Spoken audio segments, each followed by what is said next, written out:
কি করো তাইলে?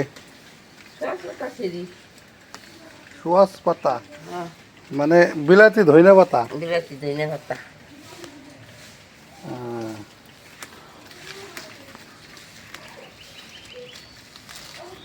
হ্যাঁ সিরা হলা গোড়ার দিত এমনি গাছে ওই যে ফুল আইছে এখন। কত জ্বালাইব ফুল পরে এলাম জ্বালাইব সব।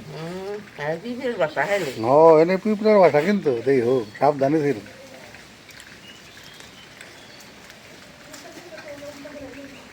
তাহলে আজকের আয়োজন কি? আজকের আয়োজন খুদের ভাত। খুদের ভাত।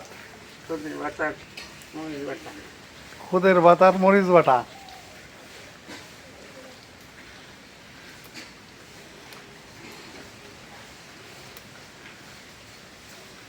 তো গোড়াই থেকে পাতায় আবার ক্লিয়ার করে ছিঁড়া হলাম। আর একটা জিনিস দেখাই, এই যে দেখেন পান গাছ, আমাকে পান গাছ কিন্তু নতুন করে একেবারে বাইরে উঠতেছে। এটা জাংলা দেওয়া উচিত। জাংলা না দিলেও ওই লাঠি গাইরে গাইরে বাইন্দা দিতে। ওই যে ঝুলে পড়ে গেছে। হুম ওই দেখো ওই যে ডোকাটা ঝুলে পড়ে গেছে। হ্যাঁ ওই ঝুলে ঝুলে পড়ে গেছে। আর বলছে পান ছিঁড়ে ফেলাই কতদিন। পান ছিঁড়ে এই করে হালে খাউন লাগবে, যেহেতু সবাই পান খায় টুকিটাকি।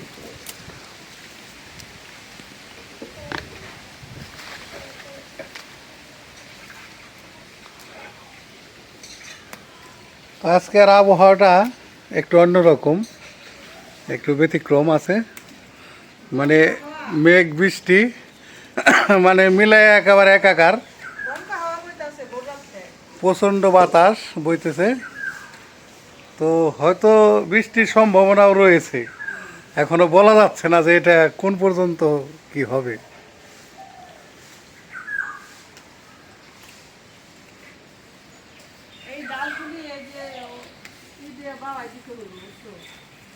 হুম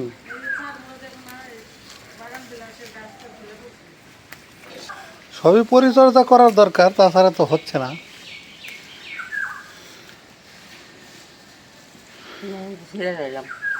শীর্ষা কতটি? হ্যাঁ ভালো করে পরিষ্কার করে এখন ধোয়া দিলেই হয়ে যাব। তাইলেই দেখি রান্নার ওখানে চলে যাই।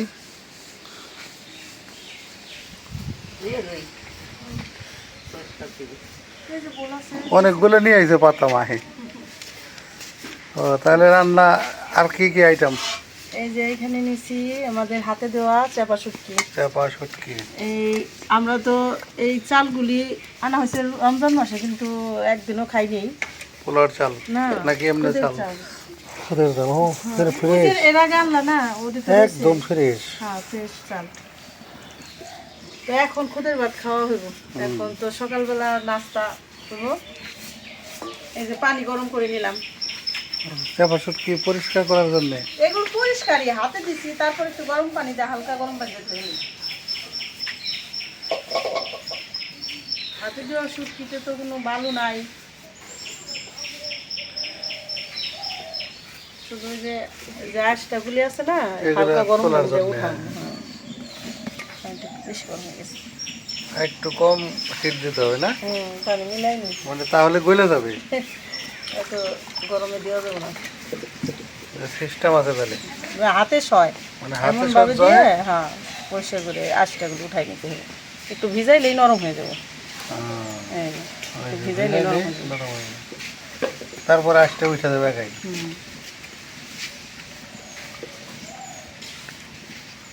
হাতে শুটকি গুলি মাত্র একদিন খাইছি আমরা, যে রমজান মাসের আগে। এটা ই করার পরে তৈরি হওয়ার পরে একদিন খাওয়া হয়েছে, আর আজকে নিয়ে দ্বিতীয় দিন। আজকে দ্বিতীয় দিন চলছে।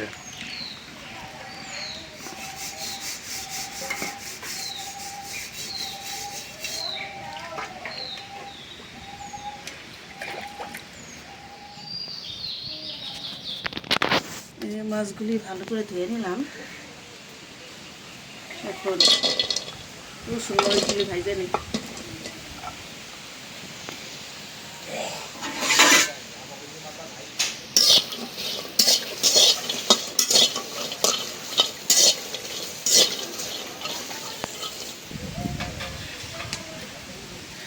পেঁয়াজগুলো দিয়ে দিই, ভাজা হয়ে যাবে।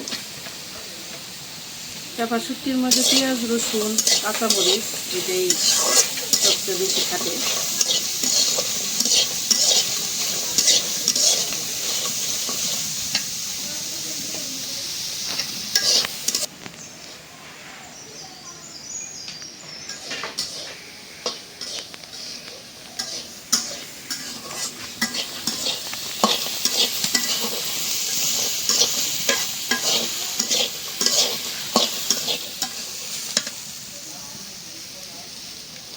এখন তেল দিতেই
এই তেল দিয়ে ভালো করে একদম ভর্তার মতো করে ভেজে নিলাম।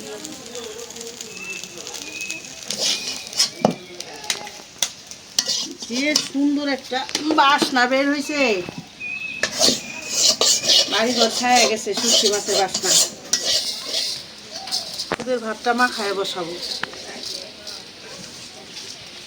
সরিষার তেল দিয়ে মাখায় বসাইলে খুদের ভাত ভালো লাগে বেশি।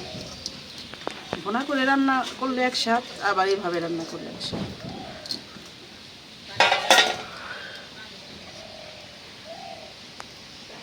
দিয়ে দিলাম কাঁচামরিচ, পেঁয়াজ,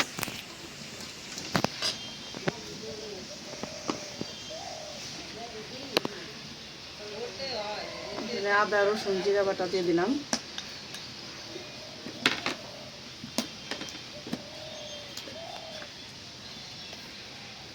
লবণ,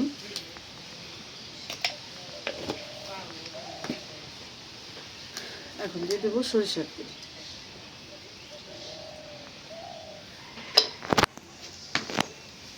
এখন ভালো করে মাখাই নেব।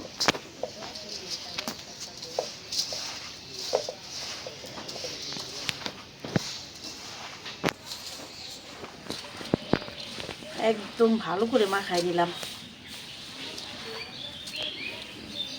পানি দিয়ে দিই।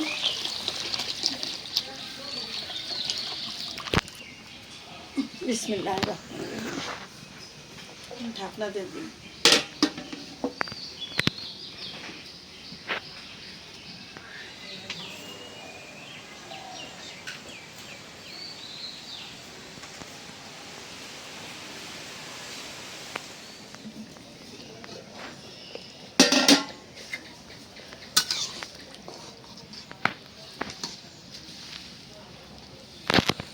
বলক এসে সারছে, এটা হইতে থাক, আমি ভর্তা বাটাবাটি করি।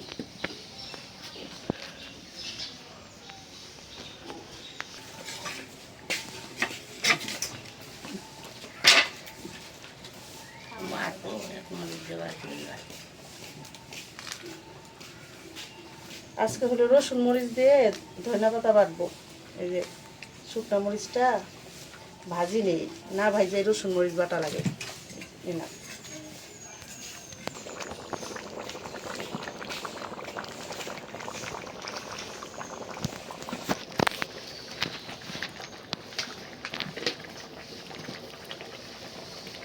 এই ধনিয়া পাতাগুলি একটু ছিঁড়ে ছিঁড়ে নিলাম, বাটা একটু সুবিধা হবে।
ধনিয়া পাতা ভর্তাটা বাটা হয়ে গেল।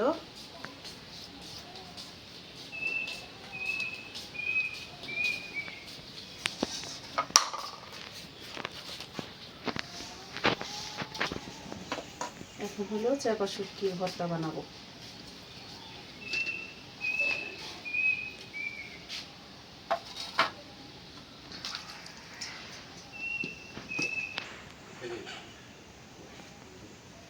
কি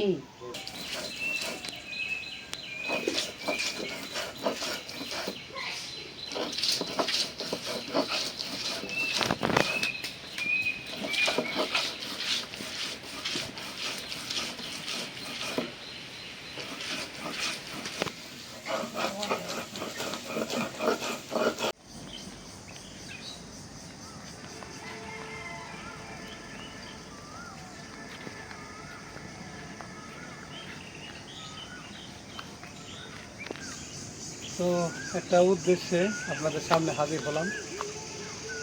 তো অনেকেই আপনারা আমাদের ভিডিও দেখে কমেন্টস করছেন যে আমার বোনের জামাই কোথায়, জিজ্ঞাসা করছেন অনেকেই। তো আসলে বিস্তারিতগুলো না বললে আপনারা বুঝতে পারবেন না। মানুষ তো আসলে অনেক রকমের মন মানসিকতার মানুষ হয়। আমার বোন জামাই বলে যে আমার মতন মন মানসিকতা হবে এরকম না, বা আমার মতন সহজ সরল হবে এরকম না। তো যাই হোক, মেন কাহিনী হচ্ছিলাম এই বৃদ্ধাশ্রমের যে কাজটা আমরা করলাম প্রথম থেকে একদম জিরো থেকে শুরু করছি। আপনারা দেখছেন মাটি ভরার থেকে শুরু করে একদম ঘর উঠায় কমপ্লিট করা পর্যন্ত। তো প্রথম থেকে আমার বোনের জামাইরে আমরা সাথে রাখছি। উনি আসলে দিনমজুরি কাজ করতো আগে থেকেই। তো ওনারা সাথে রাখছি যে আপনি এখানে আমাদের এখানে কাজ করেন, আপনি জায়গায় জায়গায় কাজ করতে হবে না। তো প্রথমে আমি ওনারে রোজ হিসেবে টাকা দিচ্ছি, লেবারদের যেমন রোজ হিসেবে কাজ করে দেশে, ওনারা আমি রোজ হিসেবে তখন টাকা দিচ্ছি, তখন 700 টাকা রোজ দিচ্ছি। তো তাতে আপনার প্রায় মাসে 20-21 হাজার টাকার মতন বেতন আসছে। এটা 5 মাস তো এইভাবে আমার বোনের জামাই না, শুধু আরও 2-1 জন খাটছে সাথে, তাদের জন্য আমি এইভাবে একসাথেই আর কি দিচ্ছি। তো যখন আমাদের বৃদ্ধাশ্রমের কাজ মোটামুটিভাবে চালু হয়ে গেল আর কি, তখন আমরা পরিকল্পনা করলাম যে এইভাবে তো আসলে আমার লোক রেখে পোষাবে না, কারণ আমাদের এই বৃদ্ধাশ্রমটা নতুন, হ্যাঁ। 20,000 টাকা বেতন দিয়ে তো তখন আমার বোনের জামাইরে নিয়ে আমার বোনরে নিয়ে এখানে বসলাম যে তাহলে এখন তো এইভাবে আসলে পোষাবে না, আপনি একটা বেতন ধরে দেয়, আপনি আমাদের এখানে অল টাইম সবসময় কেয়ারটেকার হিসেবে থাকবেন, মানে যত ধরনের কাজ কাম আছে টুকিটাকি কাজ কাম করবেন, মায়েদের দেখভাল করবেন, রাত্রে এখানেই ঘুমাইবেন। এইভাবে কথা বলার পর আমি ওনারে বললাম যে আপনি থাকা খাওয়া সম্পূর্ণ আমরা দেবো, ভরণ পোষণ আর কি। এটা দেওয়ার পরে আপনার 18,000 টাকা বেতন আর কি ওনার। তো 18,000 টাকা বেতন দেওয়ার পর উনি এই প্রস্তাবে রাজি হয়নি। রাজি না হয়ে উনি এক পর্যায়ে দেখা গেছে আমাদের সাথে এক পর্যায়ে রাগই বলতে পারেন, গোসাই বলতে পারেন, এক পর্যায়ে রাগ গোসা হয়ে উনি আমাদের এখান থেকে চলে গেছে। তো এই হলাম ব্যাপারটা, সম্পূর্ণ ব্যাপারটা বললাম, ভুলে বললাম আর কি আপনাদের একদম। তো আপনারা তো আসলে যে যেখানে আছেন দেশ বিদেশে যে ভাই বন্ধুরা আমাদের ভিডিও নিয়মিত দেখেন, আপনারা এটা বুঝতে পারবেন একটা প্রতিষ্ঠান, এটা কিন্তু একটা প্রতিষ্ঠান, এই প্রতিষ্ঠানটা হবার নতুন আমরা রান করতেছি। এই প্রতিষ্ঠানটা নতুন রান করা অবস্থায় আমি যদি একজনের 20-25 হাজার টাকা বেতন দিয়ে রাখি, এই জায়গা তো আমার এত এখানে তো ইনকামের এত পথ নাই। এটা আপনারা দয়া করে আমাদেরকে যে টাকা পয়সা দিবেন মায়েদের উপলক্ষে, এটার মধ্যে থেকেই তারাও মানে বেতন পায়, তাদের সংসারটা চালাবে, এটাই তো নিয়ম। তো আর আমার ইউটিউবের থেকেও আমি যে টাকা পাই আলহামদুলিল্লাহ, তো আমিও কিছু কিছু টাকা দেখা গেছে অনেক সময় আমার পকেট থেকেও দেওয়া লাগছে এই কাজগুলো করতে যাই। তো এটা আসলে বলার কিছু নাই, একটা কাজ করতে গেছি বা একটা কাজে আমি হাত দিছি, এটা অসম্পূর্ণ হলে সময়তে আমি বাকিতে নিয়ে এসেছি, আবার বাকি পূরণ করে দিছি। তো যাই হোক, ছোটখাটো একটা ব্যবসা আছে, হ্যাঁ, আবার আমাদের 2টা চ্যানেল, হ্যাঁ, মোটামুটি আল্লাহর রহমতে যে টাকা আসে আমরাও কিছু টাকা এখানে খরচ করি। তো যাই হোক, তারপরেও আমরা চিন্তা করছি যে এখনো পর্যন্ত এই প্রতিষ্ঠানটা তো এরকম রান না, যে অনেক ফান্ড আছে, অনেক টাকা পয়সা আছে এই ফান্ডে, 20-25 হাজার টাকা যে- দিয়ে বেতন দিয়ে যে রাখা। আমি নিজের শ্রম যেতটুকু পারি সশরীরে, আমি বা বিথির মা, আমরা দুজনে তো সশরীরে খাটাখাটনি করি প্রচুর খাটছি, এটার বা জন্য, খাটতেছি মানে এত এখনো। খাটনি করতেছি যে এটা বলার মতন না। তো তারপরেও ওনাদের আসলে আমাদের যে মানে বোন বলেন ভাই বলেন, ওনারা এটা বুঝলো না আর কি। আমি বলছিলাম যে হয়তো 1 বছর করেন, করার পরে আবার আপনার বেতন কিছু বাড়াই দেবো না। হুম। মানে তখন একটু আমরা পুরান হইলাম বা আমাদের একটা ফান্ডে একটা এটা ক্যাপাসিটি আমি থাকলো। অনেক বুঝাইছি যে একটু পুরানো হইলে বেতনটা একটু বাড়বো, অসুবিধা নাই। কিন্তু হয়তো তারা মানে ননদের সিদ্ধান্ত, ননদের জামাই সিদ্ধান্ত, তারা হয়তো এসে বেশি বেতনে চাকরি পাইছে। তখন এই জন্য আর কি ওনারা চলে গেছে। হ্যাঁ, তো এই জন্য আর কি আমার বোন রে বা আমার বোন জামাইরে এখন আমরা কম দেখতেছি। কম দেখতেছি। তো কারণ তারা এছাড়া আর কিছু না, এছাড়া ওনাদের সাথে আমাদের সাথে কোনো কিছু না। ফ্যাসাদ না, এই আর কি। তো যাই হোক, এখন আমরা আবার একটা লোক খুঁজতেছি অলরেডি। একটা লোক হইলে Permanent ভাবে একটা থাকবে। পার্মানেন্ট যদি ভাবে অন্য একটা লোক দেশেরও এখানে হয়। রাখতে হবে আর কি। অন্য কারণ দেশে হলেও ভালো। আমরা যে তুই কেয়ারটেকারিং করি সব সময় তো আর আমরা থাকতে পারি না, না, যেহেতু আমরা 2টা চ্যানেলেরও কাজ করি, বিভিন্ন জায়গায় বিভিন্ন কাজ আমাদের যাইতে হয়। আবার আমার একটা ব্যবসা আছে ছোট, এটা আপনারা সবাই জানেন, যে কারণে আমি সবসময় সময় দিতে পারি না। একটা লোক আমার এখানে পার্মানেন্টভাবেই লাগবে। মানে কি পার্মানেন্টভাবে লাগবে, দেখা গেছে আমি এখানে সবজি আবাদ করবো, একটু সবজি লাগাইলো, একটা লাগাইলো, একটা গাছ পরিচর্যা করলো, মায়েদের দেখভাল করলো, রাত্রের বেলা মায়েদের কোনো সুবিধা অসুবিধা আছে কিনা সে ঘুমাইলো, যদি সমস্যা হলো মায়েরা লক করলো যে বাবা উঠো একটু। আবার অন্য দেশের লোক রাখলে তার পরিবার সহ এখানে এসে হ্যাঁ, এই জন্যে আসলে মূলত আসলে একটা লোক রাখা। হ্যাঁ। তা যাই হোক, আমাদের সাথে আমার সম্পূর্ণটা, ননদের কোনো হ্যাঁ। মানে কোনো সমস্যা নাই। হুম, আবার দেখবেন, আসলেই দেখবেন। হ্যাঁ, তো যার যেভাবে সুবিধা হয় সেভাবেই তো চলবে, সেভাবে, এটাই হ্যাঁ, হলো এটা কথা। বলার কিছু নাই। তো যাই হোক, আপনাদের সাথে শেয়ার করলাম। আর দেশ বিদেশে যেখানে আছেন যে ভাই বোনেরা, আশা করি আমার ব্যাপারটা বুঝবেন। আর আসলে বুঝবান মানুষকে বেশি বোঝাইতে হয় না, বেশি বুঝে অল্প বললেই অনেক আর কিছু বোঝে আমাদের না। ভিডিও নিয়মিত যারা দেখে তারা কম বেশি অবশ্যই বুঝে যে আমরা হ্যাঁ। লোক কেমন, হ্যাঁ। মানুষ কেমন। সেটাই বললাম যে দুনিয়াতে সব লোক তো একরকম হবে না। আল্লাহ যেমন 5টা মানুষ একরকম তৈরি করে নাই, 5 জনের বুঝও একরকম তৈরি করে নাই। তো যাই হোক, আর কথা না বলি, বিদায় নিয়ে আজকে। ভালো থাকবেন সবাই।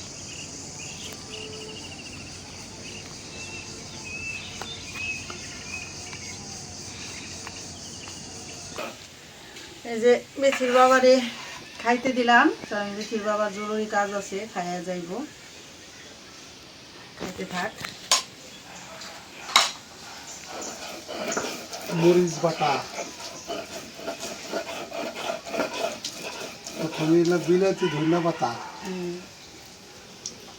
ওদের ভাত না পোলাও ভাত। পোলাও ভাত আজকে তো বেশি নরম হয় না, আবার শক্ত না, ঠিক না, অ্যাকুরেট আছে। বিসমিল্লাহির রহমানির রহিম।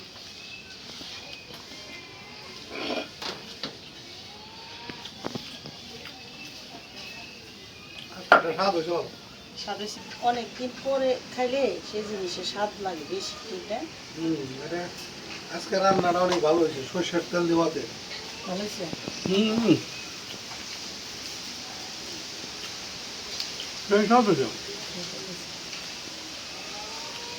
একদম দ্রব্যের মজা, বহু মজা।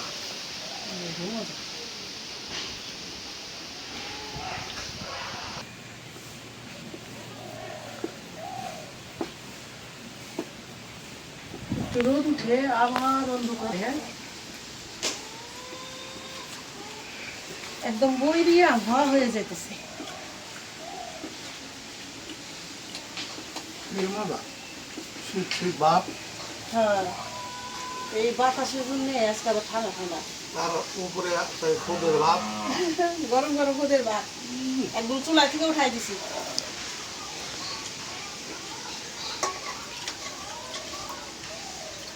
দারুণ মজা হয়েছে, এটা বইলা বোঝাম না, মজা খাইলাম।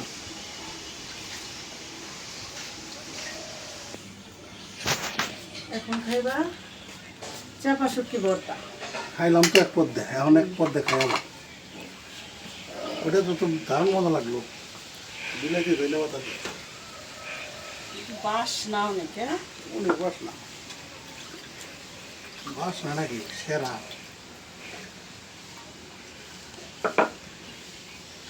বিলাতি ধনে পাতা খাওয়া তো ভালো, অনেক ভালো, উপকার মানুষের, প্রত্যেকটা মানুষের বিলাতি ধনে পাতাটা খাওয়া খুব বিলাতি জরুরি। ধনিয়া পাতা, পুদিনা পাতা, এগুলো অনেক জরুরি জিনিস।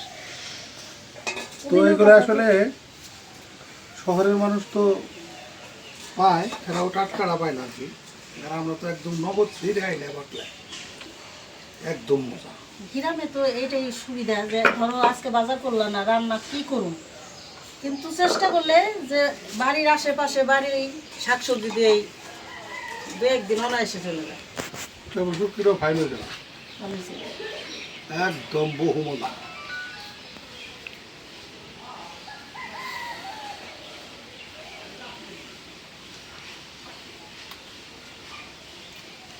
হাসপাতালে হয়ে যাচ্ছে খাওয়া।